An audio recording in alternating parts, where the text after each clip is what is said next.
नमस्कार, आप देख रहे हैं इंडिया न्यूज। आपके साथ मैं अभिषेक पांडे। अगले आधे घंटे तक न्यूज रूम से तमाम अपडेट्स आप तक पहुंचाते रहेंगे। बुलेटिन की शुरुआत बड़ी जानकारी से कर लेते हैं और आपको बता दें कि गठबंधन से जुड़ी ये जानकारी है और गठबंधन को लेकर बयान जो है सामने आया है। गठबंधन टूटने के कांग्रेस के बयान पर पलटवार किया। डिप्टी सीएम दुष्यंत चौटाला ने कांग्रेस पर तंज कसा है और कहा कि आज कांग्रेस के नेता हताश हैं।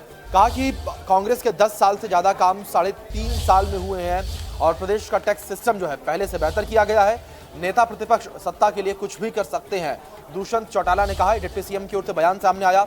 आगे उन्होंने कहा है कि हुड्डा सत्ता के लिए किसी भी हद तक जा सकते हैं और 3 साल में हुड्डा सरकार से ज्यादा काम किए गए हैं। ये जानकारी आप तक पहुंचा दें जो उस बीच सामने आ रही है। डिप्टी सीएम का बयान सामने आया है। गठबंधन को लेकर जिस तरीके से कांग्रेस से सवालिया निशान उठाए थे, तो गठबंधन की सरकार को लेकर डिप्टी सीएम की ओर से बयान सामने आया। उन्होंने कहा कि गठबंधन की सरकार ने 3 साल में वो काम किए जो काम 10 साल में नहीं हुए। आज हमारे विधानसभा के लीडर ऑफ अपोजिशन है, कह रहे बच्चे हैं। अब 35 साल का मैं उन जैसा बूढ़ा तो नहीं होऊंगा, युवा हूँ और प्रदेश के अंदर 3.5 साल में उनके 10 साल से अच्छा प्रदेश के रेवेन्यू इंफ्रास्ट्रक्चर को इम्प्रूव कर दिखाया है। आज मैं शर्त लगा के कह सकता हूँ किसी पोडियम पे भी वो अपना 10 साल का एक्साइज डाटा इकट्ठा करके ले आए और हम अपने 3.5 साल का ले आए। आज वो स्टैंप ड्यूटी का डाटा इकट्ठा कर ले आए, हम वो ले आएंगे। प्रदेश का टैक्सेशन जो कि उस समय वैट सिस्टम में था, जीएसटी के बावजूद भी उस समय से बेहतर है। ये सब सिर्फ मियर फ्रस्ट्रेशन है कि वो राज्य में नहीं आए और मुझे लगता है वो ऐसे आदमी है राज्य में आने के लिए वो कुछ भी। तो यहाँ आपको बता दें कि डिप्टी सीएम का बयान कांग्रेस और इनेलो के गठबंधन को लेकर भी सामने आया है। डिप्टी सीएम ने बयान देते हुए कहा है कि जिस पार्टी ने इनेलो के राष्ट्रीय अध्यक्ष को जेल में डाला हो उसके साथ गठबंधन विचाराधीन है। उनके लिए 3.5 साल में मेरे सिवाय उनको कुछ दिखा है? आप मुझे एक चीज तो बताओ कि 3.5 साल में उनके लिए जो पार्टी उनकी पार्टी के राष्ट्रीय अध्यक्ष को जेल में डाल देती है उसके साथ गठबंधन करना आज विचाराधीन है। मगर विजन और सोच एक ही है कि जेजेपी को कैसे। चलिए खबरों में आगे बढ़ते हैं। इस बीच जानकारी रेवाड़ी से सामने आ रही है जहां पर हत्या का मामला सामने आया है। ये अपडेट आप तक पहुंचा दें जो इस बीच सामने आ रही है रेवाड़ी से और जानकारी आप तक पहुंचा दें। युवक की गला रेत कर निर्मम हत्या कर दी गई है और हत्या करके शव तालाब में फेंक दिया गया है।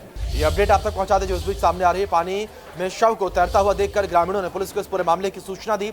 मौके पर पहुंचकर पुलिस ने शव को कब्जे में लिया है और मृतक की शिनाख्त करने में पुलिस जुटी हुई है। मामले की जांच पड़ताल पुलिस की ओर से की जा रही है। पता लगाने का प्रयास यहां पर किया जा रहा है कि आखिर किस वजह से हत्या जो है की गई है, किस वजह से शव जो है यहाँ पर पहुंचा।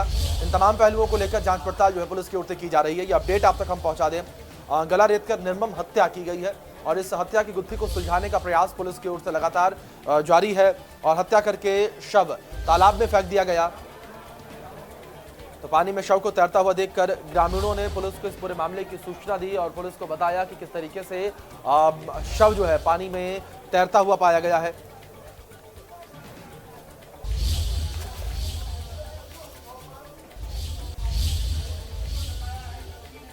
चलिए खबरों में आगे बढ़ेंगे। जानकारी इस बीच फरीदाबाद से सामने आ रही जहां पर ट्रेन से कटकर युवक की मौत हो गई है। यह अपडेट आप तक पहुंचा दें।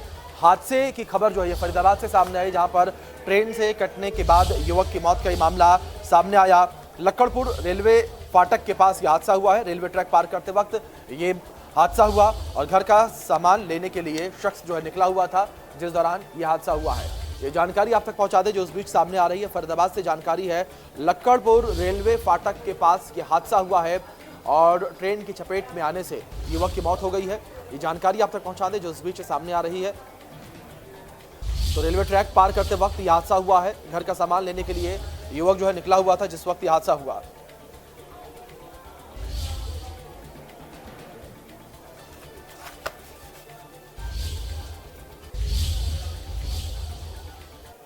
जानकारी सोनीपत से है। आपको बता दें कि गर्मी से बुरा हाल जो है वो देखने को मिल रहा है। पारा 37 से 40 डिग्री तक पहुंचने लगा है। लोगों को गर्मी से अब परेशानियां जो हैं होती हुई नजर आ रही हैं। तो ये अपडेट आप तक पहुंचा दें कि ठंडाई और गन्ने का रस पीकर गर्मी से बचने की कवायद जो है वो शुरू हो चुकी है। हीट वेव की आशंका भी जताई जा रही है।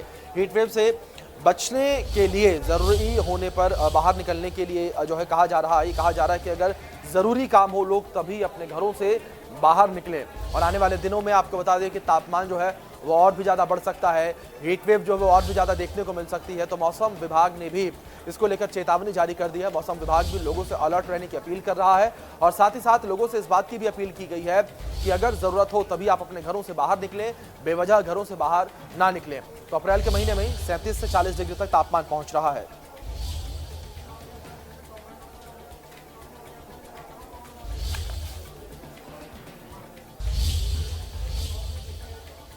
तो यहाँ आपको बता दें कि कैथल में भी हीट वेव जो है देखने को मिल रही है। लोग गर्मी से परेशान नजर आ रहे हैं और इसी को लेकर हमारे सहयोगी ने जायजा लिया है। आप रिपोर्ट देखें।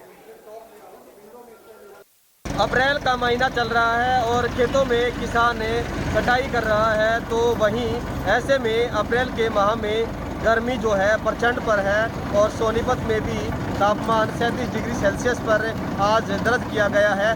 जिस प्रकार से लगातार गर्मी बढ़ रही है, ऐसे में जो है लोग शीतल पेय पदार्थों को पीकर जो है कहीं न कहीं गर्मी को निजात पाने की कोशिश कर रहे हैं। लेकिन अगर बात करें इस प्रकार से अप्रैल माह में इतनी ज़्यादा गर्मी कहीं न कहीं लोगों के लिए एक खतरे के निशान है और कहीं न कहीं लोगों को परेशानी भी ज़्यादा हो रही है। ऐसे में जो है हीट वेव जैसी स्थिति उत्पन्न होने को है और जिस प्रकार से कई राज्यों को लेकर भी मौसम विभाग ने अलर्ट जारी किया है। तो यहाँ आपको बता दें कि कैथल में अप्रैल के महीने में तापमान 39 डिग्री पर पहुंच चुका है। लोगों को गर्मी से तमाम परेशानियां हो रही हैं। जायजा हमारे सहयोगी ने लिया है, रिपोर्ट देखें आप। कैथल में तपती गर्मी से आमजन बिल्कुल परेशान दिखाई दे रहा है। मैं मौजूद हूँ कैथल के पेवा चौक पर, जहाँ पर आम आदमी को काफ़ी समस्याओं का सामना करना पड़ रहा है। बता दूं कि अप्रैल के महीने में ही जो तेज़ लू है वो चलनी शुरू हो चुकी है और मैं मौजूद हूँ पेवा चौक पर। यहाँ पर आप देख सकते हैं कि इस प्रकार आम आदमी को तेज़ तो गर्म लू शुरू हो चुकी है और जबकि ये अप्रैल के महीने में ही शुरू हो चुकी है, जबकि मई और जून में ये गर्म लू शुरू होनी थी। लेकिन जो तापमान है लगातार बढ़ता दिखाई दे रहा है। बता दूं कि 39 डिग्री जो टेम्परेचर है वो पहुंच चुका है और गर्मी से जो किसान है, वो आम आदमी है, बच्चा है, बुजुर्ग है, वो भी काफ़ी आहत दिखाई दे रहे हैं। बता दें कि 17 और 18 तारीख को बारिश होने की संभावना भी जताई जा रही है। एक तरफ जहां किसान बारिश से परेशान था, वहीं दूसरी तरफ अब आम आदमी और बुजुर्ग और छोटे बच्चे जो तेज़ गर्मी का प्रकोप है उससे भी काफ़ी परेशान दिखाई दे रहे हैं। कैमरामैन नसीब सैनी के साथ मनोज मलिक, इंडिया न्यूज़। तो वहीं कांग्रेस की यात्रा पर कृषि मंत्री जेपी दलाल का बयान सामने आया है। उन्होंने कांग्रेस की यात्रा पर तंज कसते हुए कहा है कि जब कांग्रेस सत्ता में रहती है तो उसे संविधान अच्छा लगता है, तो वहीं सत्ता से बाहर हो जाने के बाद संविधान खतरे में लगने लगता है। तो वहीं अरविंद केजरीवाल पर बयान देते हुए उन्होंने कहा है कि जिस तरीके से अरविंद केजरीवाल अब सवालों के घेरे में नजर आ रहे हैं, उसको लेकर भी अरविंद केजरीवाल पर उन्होंने तंज कसा। सुनिए आप उन्होंने क्या कुछ कहा है। जो बड़े बड़े नेता हैं, कांग्रेस के हों, विपक्ष के हों, उनको संविधान तभी तक अच्छा लगता है जब तक कुर्सी उनको मिली रहे।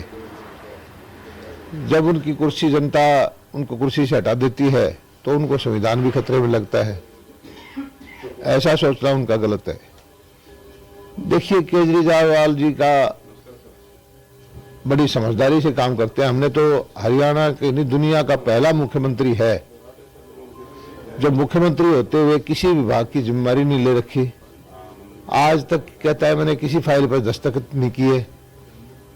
अब क्या प्लानिंग करके चलते हैं, जो जो गलत काम करने हैं अपने सहयोगियों को आदेश दे करके उनसे करवाते हैं। इसीलिए उनके सारे मंत्री, उप मुख्यमंत्री जेल में जा चुके। लेकिन वो जो जेल में गए हों बता देंगे कि भी उन्होंने किसके कहने से किया है। तो कानून के सामने कितना ही शातिर हो आदमी, कितना ही समझदार हो, सच्चाई आई जाती है। और मैं समझता हूं कि जो जांच चल रही है उसमें सच्चाई सामने आएगी।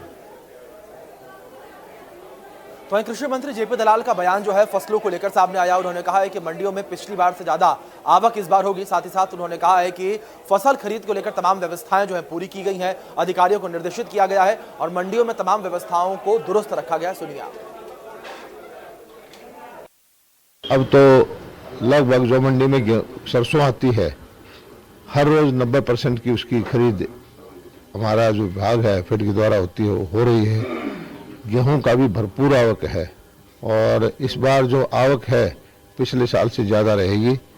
और लिफ्टिंग का भी मैंने अधिकारियों को आदेश दिया है कि लिफ्टिंग बढ़ाएं और तुरंत पेमेंट का सिलसिला भी शुरू करें। डिप्टी सीएम दुष्यंत चौटाला रोहतक की अनाज मंडी पहुंचे, जहां पर पहुंचने के बाद उन्होंने आड़तियों और किसानों को हो रही परेशानियों को सुना और उन्होंने पूछा कि किस तरीके की परेशानियां यहां पर उन्हें हो रही हैं। साथ ही साथ उन्होंने गेहूं खरीद का भी जायजा लिया। पत्रकारों से बातचीत में डिप्टी सीएम ने कहा कि अनाज मंडियों में 1/3 गेहूं आ चुका है, जिसमें 80% गेहूं की लिफ्टिंग हो चुकी है। और डिप्टी सीएम दुष्यंत चौटाला ने किसानों को गेहूं के भुगतान को लेकर कहा है कि सभी एजेंसियों ने पेमेंट की प्रक्रिया शुरू कर दी है। सोमवार तक बैंक खुलने के साथ ही पेमेंट का काम किया जाएगा। दुष्यंत चौटाला ने कहा है कि अभी 2/3 गेहूं आना बाकी है और किसानों को मंडियों में कोई परेशानी नहीं आने दी जाएगी। एफसीआई से एक समस्या आ रही थी, क्योंकि एफसीआई साइलोज पे इस बार डायरेक्ट प्रोक्योरमेंट कर रही है, उसके वर्किंग आवर्स की समस्या हमारे पास आई। वहाँ पर अब एडिशनल मैन पावर हम डिप्लॉय करेंगे, जिससे वर्किंग आवर्स बढ़ाए जाएंगे और एफसीआई के साइलोज में प्रोक्योरमेंट समय अनुसार लिफ्टिंग के अंदर कई जगह जहाँ रैक्स लग रहे हैं और डायरेक्टली दूसरी स्टेट्स के अंदर माल भेजा जा रहा है, वहाँ अगर रैक्स आने में देरी हो रही है तो अल्टरनेट गोदाउन में एफसीआई के हम स्टोरेज कराएंगे। एफएड वेयर हाउसिंग और फूड सिविल सप्लाईज पेमेंट्स भी प्रोसेस होनी शुरू होगी एफसीआई के अंदर, क्योंकि केंद्र सरकार को लस्टर लॉस की बैलेंस स्टेट गवर्नमेंट देगी, उसका कल अप्रूवल भेज दिया गया था। उसके बाद आज से पेमेंट प्रोसेसिंग सभी चारों महकमों की हो चुकी है और मैं मानता हूँ कि पहला वर्किंग डे अब मंडे आएगा बैंक्स का दोबारा, उससे पूरी सुचारू तौर से पेमेंट प्रोसेसिंग और वीकेंड पे हमने लिफ्टिंग का टारगेट किया, 100% लिफ्टिंग हम। तो अगर बात यमुनानगर की मंडी को लेकर की जाए तो यमुनानगर की मंडी में भी गेहूं की खरीद जो है वो शुरू हो चुकी है। लगातार गेहूं की फसल जो है पहुंच रही है और इसी को लेकर इंडिया न्यूज के संवाददाता देवीदास शारदा ने मंडी सचिव से बातचीत की है। आप सुनिए मंडी सचिव ने किस तरीके से व्यवस्थाओं को लेकर जानकारी साझा की है और किस तरीके से मंडी में खरीद शुरू हुई है उसको लेकर बातचीत की। मंडियों में गेहूं की खरीद लगातार जारी है। बात करें अनाज मंडी की, कितनी खरीद हुई है, कितनी लिफ्टिंग है, तो हमारे साथ मौजूद हैं मंडी सेक्रेटरी मोहित बेदी जी। सर, आपका इंडिया न्यूज़ हरियाणा में स्वागत है। नमस्कार जी सर, क्या डिटेल? ये हमारी परचेज बहुत बड़ी चल रही है हमारी मंडी में। किसी किसान को कोई किसी प्रकार की कोई समस्या नहीं है। हम हर एक दुकान पे, हर एक किसान पे जाते हैं, अगर कोई समस्या आती है उसका इमीडिएट समाधान होता है मौके पर। अभी तक कोई समस्या नहीं आई है मंडी में। सर, ये पहली मंडी है शायद जहाँ कोई समस्या नहीं आ रही। हम आड़तियों से भी मिले हैं, किसानों से भी मिले हैं, तो सभी मंडी की तारीफ कर रहे हैं कि हर जो सुविधा चाक चौबंद है। तो ऐसा कैसे संभव हुआ? नहीं तो रूटीन में तो कोई ना कोई कमी रहती है। इसमें क्या एक्चुअल मैं और मेरा स्टाफ हम रेगुलरली डेली हर एक आधे घंटे बाद मौके हर एक ढेरी में जा के हर एक किसान से पूछते हैं कि किसी को कोई समस्या है या कोई आड़ती या कोई तोल वाला या कोई परेशान कर रहा हो तो हमें इमीडिएट बताएं। तो हम बार बार समस्या पूछते हैं, तो इससे हमने जागरूकता भी फैला रखी है आड़तियों पे भी और किसानों में भी कि किसी को कोई प्रकार की किसी भी समस्या आती है तो हम उसके लिए बैठे हुए हैं समाधान करने के लिए। तो हमारा काम बहुत बढ़िया चल रहा है मंडी में। इसमें बहुत ही मतलब जो भी किसान, जो भी लेबर है, पानी की व्यवस्था, बिजली की व्यवस्था, सारी व्यवस्था बिल्कुल दुरुस्त करी हुई है। जी सर, बात करें अब तक कितनी तो परचेज हो चुकी है, कौन कौन सी एजेंसी का, और लिफ्टिंग की बात करें तो क्या पोजीशन? हमारे यहाँ पे 2 एजेंसियाँ हैं, जिसमें से 1,38,000 क्विंटल फूड एंड सप्लाई ने परचेज़ किया है और 62,000 क्विंटल 18,000 क्विंटल इसने परचेज़ किया अपना हेफर्ड ने। और लिफ्टिंग हमारी बहुत बढ़िया चल रही है। हमारा अभी तक मंडी में 90,000 बैग अभी पेंडिंग है, बाकी हमारा लिफ्ट हो चुका है और लिफ्टिंग में कोई समस्या नहीं है। आने वाले टाइम में लिफ्टिंग और भी फास्ट करवाएंगे। धन्यवाद सर। ये थे हमारे साथ मोहित बेदी, मंडी सेक्रेटरी, जिन्होंने बड़े विस्तार से बताया कि मंडी में हर आदमी की सुख सुविधा का ध्यान रखा जाता है, चाहे उसमें आड़ती हो चाहे किसान हो। सबसे बड़ी बात है जागरूकता की, जो उन्होंने बताई, तो ये भी जागरूक है, इनकी पूरी टीम जागरूक है। यमुनानगर से देवीदास शारदा, इंडिया न्यूज़। तो शाम में अतिरिक्त उपायुक्त डॉक्टर हरीश कुमार ने मंडी का जायजा किया और साथ ही साथ यहां पर जिस तरीके से खरीद हो रही है उसको लेकर उन्होंने जानकारी ली है। किसानों से बातचीत उन्होंने की है, आढ़तियों से उन्होंने बातचीत की है और किस तरीके की परेशानियां इस वक्त हो रही हैं उसको लेकर भी उन्होंने जायजा लिया है। आपको बता दें कि अतिरिक्त उपायुक्त ने इस दौरान किसानों आढ़तियों से बात करके उनकी समस्याओं को जाना, समस्याओं के समाधान के लिए संबंधित अधिकारियों को दिशा निर्देश दिए और अतिरिक्त उपायुक्त ने कहा है कि फसल बिक्री में किसी भी प्रकार की कटौती नहीं होगी। इस दौरान अतिरिक्त उपायुक्त ने ढेरियों पर जाकर नमी की जांच की और उन्होंने अधिकारियों को निर्देश दिए कि किसानों को किसी भी प्रकार की समस्या न होने दें, उनके फसलों की बिक्री में पूर्ण सहयोग और सुविधा प्रदान की जाए। अतिरिक्त उपायुक्त ने कहा कि मंडी में किसानों की सुविधाओं का विशेष ध्यान रखा जाए और इसके साथ साथ सफाई व्यवस्था दुरुस्त रखें।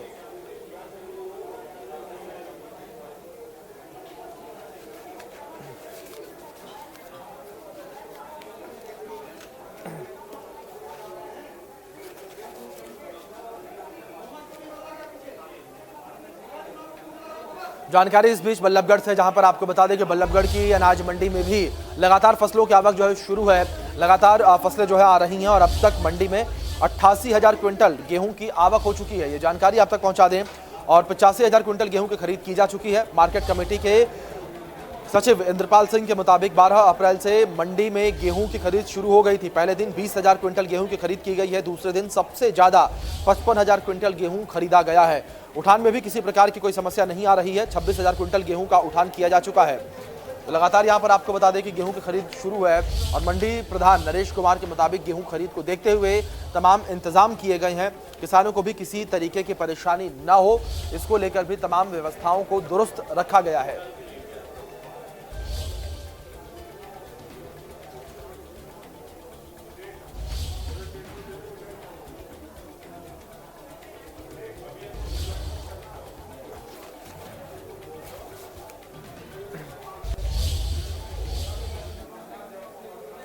वहीं आपको बता दें कि अंबाला से जानकारी है, जहां पर वन विभाग की बड़ी लापरवाही सामने आई है, या कह सकते हैं कि बड़ी चोरी जो है पकड़ी गई है। पौधे लगाने को लेकर भ्रष्टाचार जो है वो सामने आया है और धांधली का मामला आपको बता दें कि दरअसल वन विभाग को दूधली गांव में 17,000 पौधे लगाने थे, लेकिन महज 500 पौधे लगाकर अधिकारियों ने खानापूर्ति कर दी। और ऐसे में निरीक्षण के दौरान जब मॉनिटरिंग टीम को एक भी पौधा नहीं मिला तो मामले में मजदूर यूनियन का दबाव बना। और आपको बता दें कि घोटाले के आरोप लगाए गए, क्योंकि वन विभाग के अधिकारी मजदूर पर पौधे लगाने का दबाव बना रहे हैं और मजदूर मौसम के मुताबिक पौधे लगाने का सही समय नहीं है कहकर पौधे लगाने से इनकार कर रहे हैं। तो वहीं मजदूरों का आरोप है कि इससे पहले ही मजदूरी भी वन विभाग की ओर से नहीं दी गई है और मजदूर यूनियन पूरे मामले में उच्च अधिकारियों से जांच की मांग कर रही है।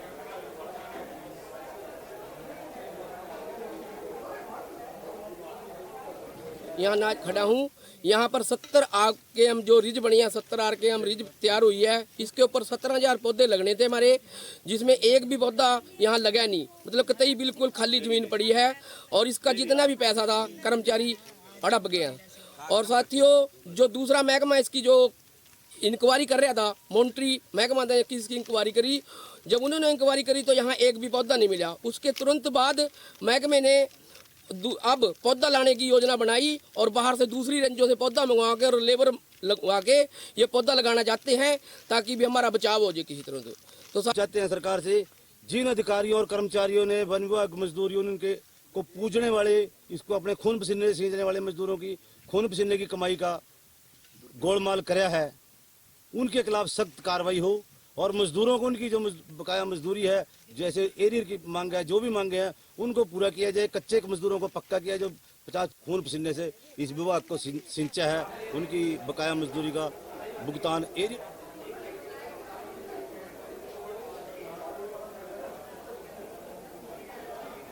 बड़ी जानकारी आप तक पहुंचा दें। चरखी दादरी और भिवानी में पैरोल पर बाहर आए गैंगस्टर्स पर पुलिस की ओर से कार्रवाई लगातार जारी है। तो आपको बता दें कि पुलिस लगातार शिकंजा कस रही है इन लोगों पर।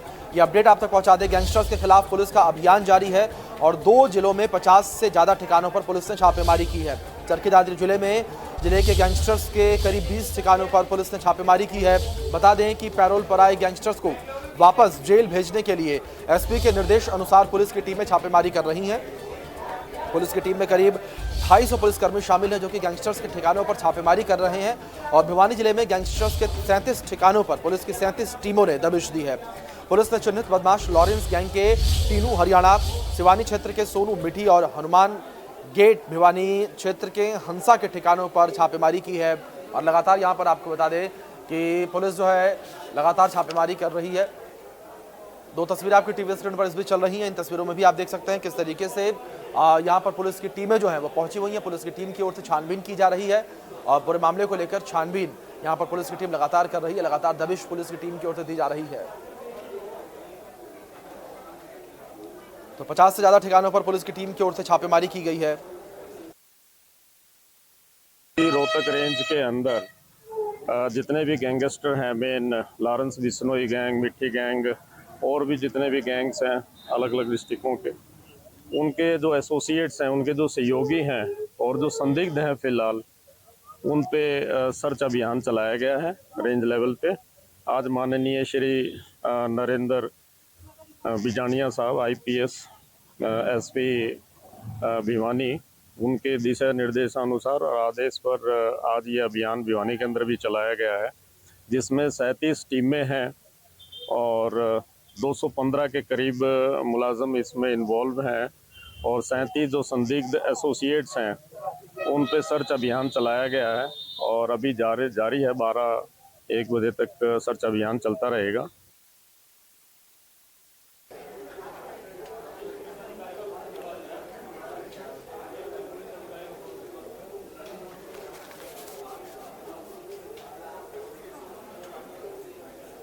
तो गुरुग्राम के अतुल कटारिया रोड पर रफ्तार का कहर देखने को मिला है। आपको बता दें कि देर रात 2 बजे जो है रफ्तार का कहर ये देखने को मिला है और साथ ही साथ आपको बता दें कि तेज रफ्तार कार ने फुटपाथ पर सो रहे युवक को कुचल दिया। युवक को कुचलने के बाद आरोपी कार चालक मौके पर ही कार छोड़कर फरार हो गया। बताया जा रहा है कि करीब 130 किलोमीटर प्रति घंटे की रफ्तार से कार चल रही थी और वाटर ATM को तोड़कर फुटपाथ पर गाड़ी चढ़ गई।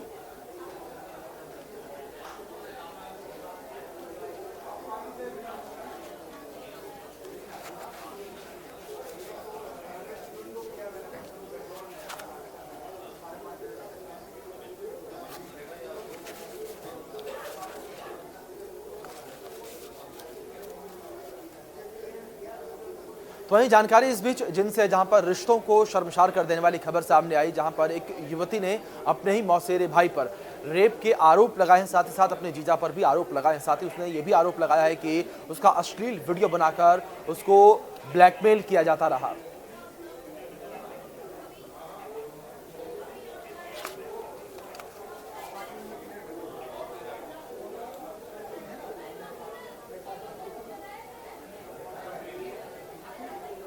चलिए तमाम खबरों के साथ फिलहाल न्यूज़ रूम लाइव में इतना ही। आप बने रहें इंडिया न्यूज़ के साथ।